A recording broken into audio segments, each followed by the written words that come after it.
وہ انسان جس کا دنیا میں اپنے اللہ سے تعلق کمزور تھا، اس کا دماغ معاف ہو جاتا ہے۔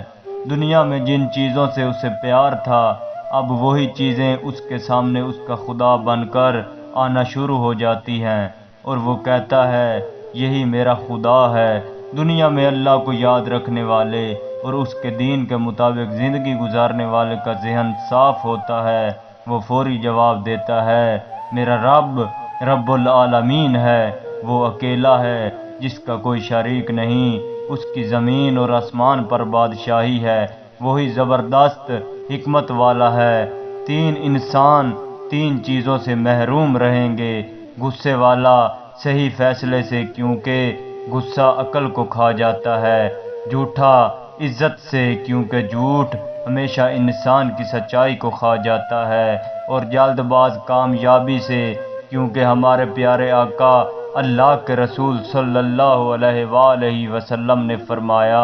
جلدی میں کوئی کام نہ کرنا، جلدی کا کام شیطان کا ہوتا ہے۔